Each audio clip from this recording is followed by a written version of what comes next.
Hi friends! Happy Sunday! Kumusta naman po kayo? And welcome to our first Messenger episode. So, hindi tayo Zoom pero Messenger, but it's still an online episode dito sa How I Met the Father. And for this Sunday, for this week, we're very lucky and blessed to have with us a student from the University of the Philippines, Diliman, a member of the UP Campus Ministry. Member din po siya ng Bukas Palad and a good friend of mine. My dear friends, join me in welcoming Dianne Torrecampo all the way from Davao City. And today she's about to tell us a story of How I Met the Father.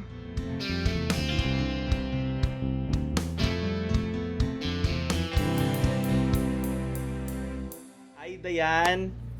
Sa Hello, brother. sa ilang months na magkakilala tayo because of the campus ministry, I've heard your stories, you've shared your experiences with me, and ang dami ko natutunan sa life stories mo. And I believe yung isang specific story mo, no, can really inspire a lot of people, can help us deal with this kind of thing in life. So, ano ba ito, Dianne? Share it with us. Okay, let me start my sharing with a story that happened in 2017. Mm-hmm. I was in third year college, and that's the time when I encountered difficulties in my studies, and the time when I realized that I won't be graduating on time with my batchmates. Mm-hmm. And syempre, malungkot yun. Yes. That concern had been a very big deal para sa akin. Most especially, I overthought about how my parents would react or how they would feel when they know about my delay. Naisip ko pa noon, kapag malapit na yung graduation season, I will go on a social media break. Oh, really? Because I thought, yes, because I thought na it might be too hard to handle for me to see other people posting photos of them graduating and celebrating. Samantalang ako may karagdagang taon pa. Basically, I was just trying to spare myself from something na pwedeng makapagpasama ng loob ko or mas masaktan ako or feel ko na nahuli ako. Yun.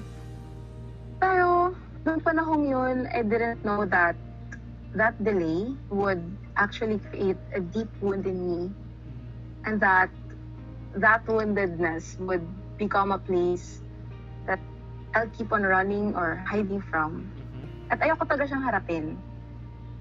Parang I didn't recognize that concern needed to be addressed pala. Ayun. But today, looking back to where I was 3 years ago, I can say, or I've observed that something has changed. At paano ko ito nasabi? Yeah, sure. It's because when the academic year 2019-2020 commenced last July, I surprisingly had the courage to actually celebrate with my friends and batchmates who were graduating that time. And I don't know, that's really surprising for me, considering, di ba, na tinatakbuhan ko nga yung team na yun. Yes. Siguro ngayon, yung magandang tanong dito is, paano ba yun nangyari? Yes. Or paano yung naging posible para sa akin? Actually, yun yung next question ko, no? Kasi, siyempre, you've shared yung pain ng delays, yung masakit, yung matanggap, it really hurts. Pero, I know, masakit talaga, yes. So, could you share with us na itong, paano ba itong naging healing process? How were you able to, sabi mo nga, you celebrated with your batchmates yung last commencement exercises. So, share mo sa amin ito. Okay, I'd like to share it this way. I tried reminiscing everything that happened since 2017. Mm-hmm. And from these, I tried checking on what was common among these events. And at napagtanto ko na sa lahat ng pagdaanan kong ito, hindi ako mag-isa. Mhm. Hindi ako mag-isa.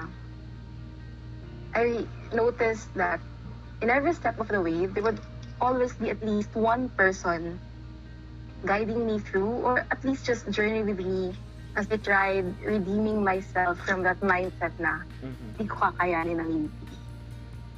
And eventually, I realized that maybe that was how God wanted to make himself more known to me through my woundedness, through the pain in that woundedness.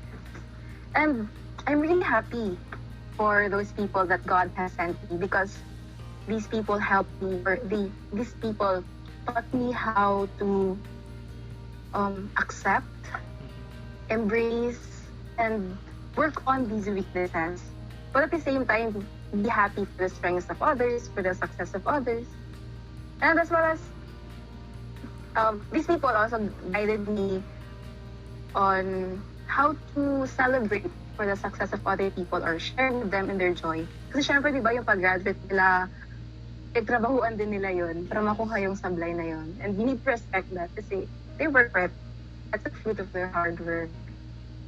And as for me, siguro during this waiting period in my delay, perhaps God is giving me the opportunity to know more about myself, know more what my strengths are, and I guess making me more ready even before I step out of the university. And of course, making use of this waiting time to bloom or grow as a person. My point here now is that maybe there are really delays in our lives, pero hopefully we acknowledge that maybe it's God's way of reminding us that we need Him and that we are not alone in this journey. And for sure, He'd be sending people who will make His instruments of hope for us. People who will grow with us in faith. Wow, that's very beautiful and wonderful, Dianne. Thank you for that. Alam mo, na-shock ako kanina sinabi mo, no, yung parang how God always meets us sa ating woundedness, sa every step of the way, and the assurance that we're really never alone, no? Yes. Dianne, medyo curious ako, no? So, sabi mo, there were people who help you sa healing process, na hindi ka talaga naging mag-isa. You kept repeating, no, hindi ka mag-isa. So, could you share some concrete experiences with these people na ginawa for you or ginawa nyo ng sabay na talagang nakatulong sa healing process? Kasi baka for us here na who may or who is experiencing this kind of wounds, itong siguro delays or any kind of wounds, baka may makuha kami, no, na pwede namin gawin with our friends, with the people close to us, dear to us. So, ano nangyari, Dianne?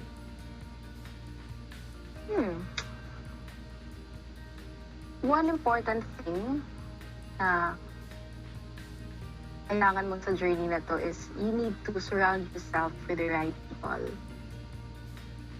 These are the people who will willingly listen to you and maybe give advice. And, you know, napapansin mo din naman yun, yung sincerity ng person to journey with you through healing, di ba?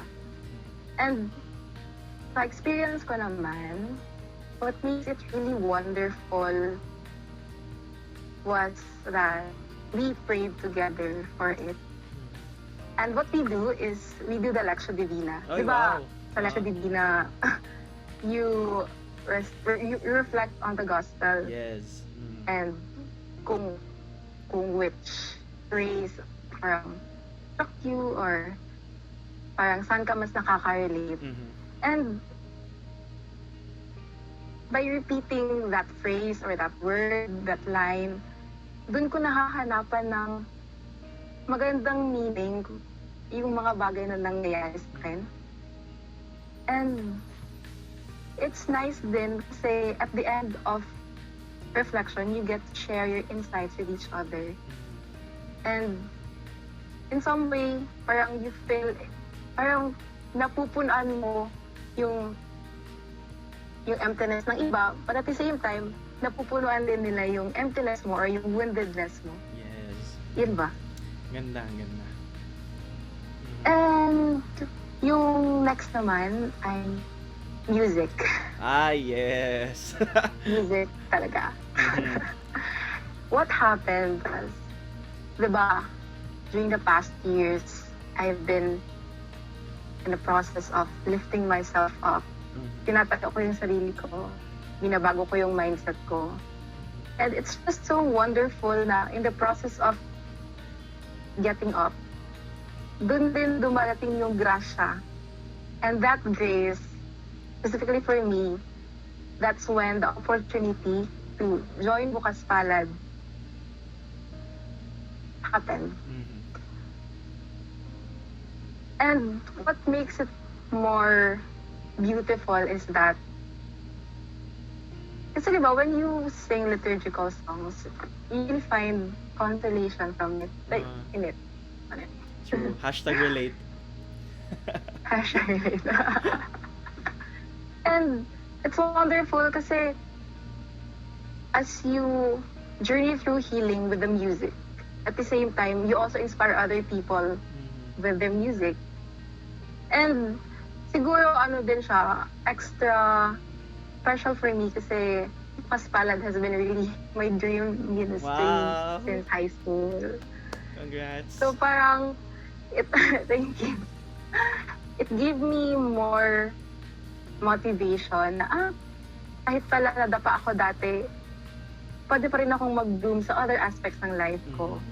And ngayon, pwede ko naman palang ipagsabay yung at i-balance yung mga bagay-bagay sa buhay ko. Ayun. Thank you, no? Nakakatuwa lang kasi na yung reminder mo na that our God is really a God of promise, na hindi niya tayo iwan, na hindi talaga tayo magiging mag-isa, that He will always be there for us. At hindi lang to something na ano, no, parang abstract na naka-float nandyan, pero it was really incarnated. Ano siya, it's reflected and manifested yun sa mga friends natin, sa friends mo who helped you through the process in mga Collectio Divina and yung music. It's actually the UP Campus Ministry Ay, who wow. journeyed with me through healing. Wow. So, mga campus ministry members, hi. So, Hi, sige. mag-Lectio Divina tayo. So, ayun, pero nakakatuwa. It's really a consolation and a good reminder, lalo na ngayon, when everything feels so dark, when we experience these kinds of moments in our life, it's always a good assurance that we're not alone na. Ayun nga, sasabi mo na, hindi tayo mag-isa. Thank you for that. At saka alam mo, may isa pa akong takeaway eh. Ngayong binabalikan ko yung mga kwento mo, na yung delay, baka hindi talaga siya delay, that perhaps it's God's wonderful design especially for you, design especially for me, a design made especially for all of us, uniquely, na na parang sa design na yon, ayun, may namimit tayong mga tao, may namimit kang tao, naging member ng Bukas Palad, mga dreams becoming a reality, na parang nag-fall into place, na parang I remember you sharing, Yes, definitely. before na kung paano siya nahuhulog sa kanyang kinalalagyan, no? Nagkakaroon ng kahulugan yung mga bagay-bagay. Thank you for that wonderful story and reminder for all of us, Dianne. Siguro before yan, meron ka bang final message or something na pabaon sa ating lahat na nandito ngayon?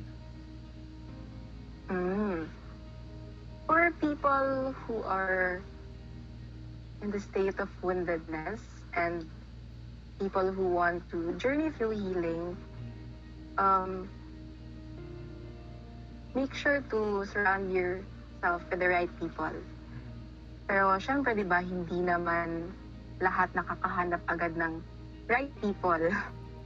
Pero hopefully, you try, pero if hindi man, try asking God for it because God really provides.